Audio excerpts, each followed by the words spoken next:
Mais il faut que quelque chose allume cela, que vous soyez saisis par l'inspiration. Et si vous versez de l'eau sur le sol, sur le sol, sur le sol, et qu'il n'y a pas de semence là pour la recevoir, comment est-ce que ça pourrait produire quelque chose? Il n'y a là rien à produire. Ce qui veut dire que seuls les élus de Dieu verront ce qu'il en est. Les élus de Dieu ont vu ce qu'il en était du temps de Noé, du temps de Moïse, du temps de Jésus, du temps des apôtres, du temps de Luther, du temps de Wesley, du temps des pentecôtistes, parce que c'était eux, la semence qui était sur la terre au moment où l'inspiration a été répandue. Maintenant, pendant que l'inspiration est répandue en vue de rassembler l'épouse, ce sont uniquement les élus qui verront ce qu'il en est. Jésus a dit, « Je te loue, Père, de ce que tu as caché ces choses aux yeux des sages et des intelligents, et de ce que tu les as révélées aux petits-enfants qui sont disposés à apprendre. » Or, il faut que l'inspiration descende là-dessus. Maintenant,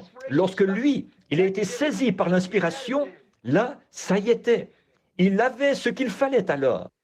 Donc, nous voyons que ces moments critiques surviennent. Et alors, on est vraiment sous pression. Et regardez autour de vous aujourd'hui.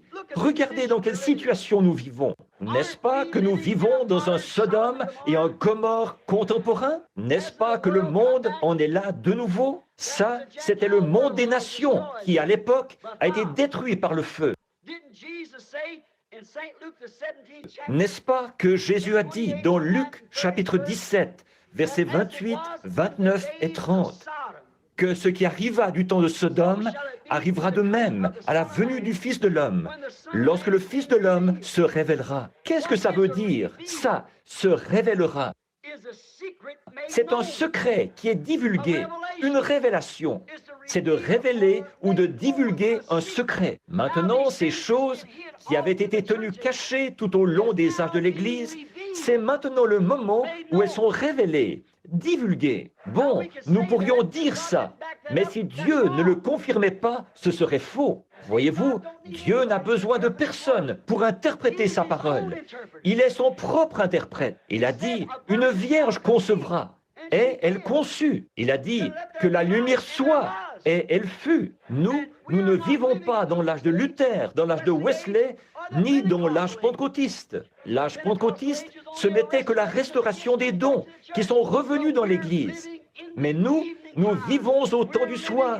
Nous vivons au temps où l'épouse est appelée à sortir. Autant les catholiques ont eu du mal à voir ce qu'il en était de Luther, et les luthériens ce qu'il en était de Wesley, et les pentecôtes, les wesleyens ce qu'il en était de l'âge pentecôtiste.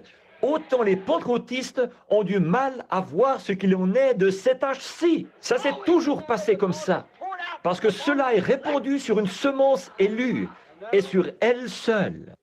C'est ce que la Bible enseigne. Ils ne peuvent pas voir ce qu'il en est.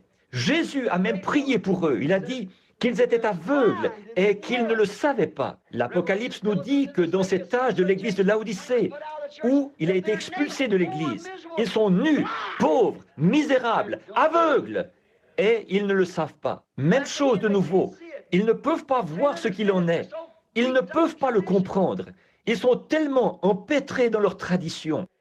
Mais souvenez-vous de la parole promise de Dieu, prononcée par la bouche de Jésus-Christ, le Dieu même qui a créé toute la création par sa parole. Celui-là même qui, avant la fondation du monde, a prononcé les paroles « qu'il y ait » et il y eut. C'est ainsi qu'il a dit.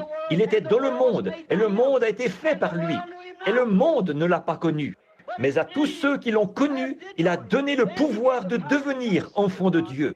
Le Créateur même, le Créateur lui-même, après avoir ressuscité Lazare des morts, il a dit « Ne soyez pas surpris de cela, car l'heure vient où tous ceux qui sont dans les sépulcres entendront la voix du Fils de l'homme, et ils en sortiront. » Le Dieu même qui avait dit que la lumière soit, a dit que la voix du Fils de l'homme allait réveiller ceux qui sont dans la tombe. Ça ne peut pas faire autrement que d'arriver en son temps. Il a prononcé qu'il y ait mâle et femelle, et ainsi de suite, et toutes ces choses, des années et des centaines d'années avant qu'elles arrivent. Le prophète Ésaïe a été saisi par l'inspiration. Il a dit, « Un enfant nous est né, un fils nous est donné. On appellera son nom conseiller, prince de la paix, Dieu puissant, Père éternel, des années ont passé, des mois, des années, des jours, des semaines. Les années se sont écoulées, des centaines d'années se sont écoulées. 800 ans plus tard, Emmanuel naissait d'une vierge. Pourquoi? C'est parce que cela avait été prononcé par la bouche du prophète oint de Dieu. Une semence était sortie de lui. Voyez, à cette grandeur, il a dit, « Chercherez-vous, demandez-moi une vision ou un signe. » Il a dit, « Je leur donnerai un signe perpétuel. Une vierge concevra, un signe perpétuel. » Or, nous voyons que c'est généralement dans ces heures de grande tension que l'Esprit de Dieu intervient. Il a laissé les jeunes Hébreux entrer tout droit dans la fournaise ardente, avant de faire le moindre geste. Mais quand il entre en action, il entre en action.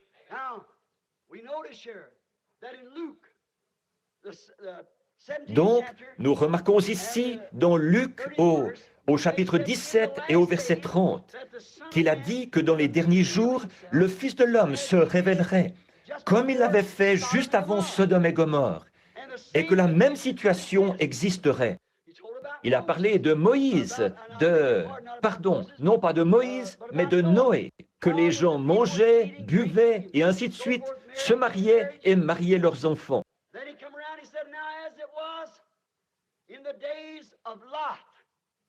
Ensuite, il a continué en disant, « Or, ce qui arriva du temps de Lot arrivera de même à l'époque où le Fils de l'homme se révélera. » Maintenant, observez, le Fils de l'homme s'est révélé au groupe d'Abraham sous la forme d'un homme, d'un prophète, dans une chair humaine, un homme ordinaire, avec de la poussière sur ses vêtements. Et Abraham l'a appelé Elohim.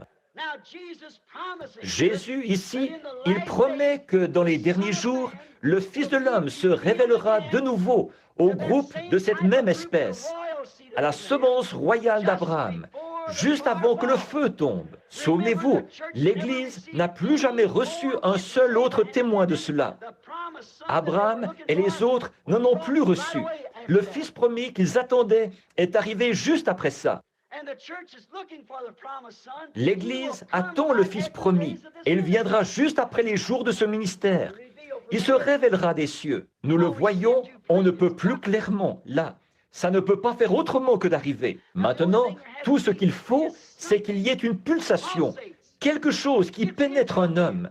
Il faut que Dieu confirme, qu'il lui dise et lui montre que c'est cette chose-là qui doit arriver.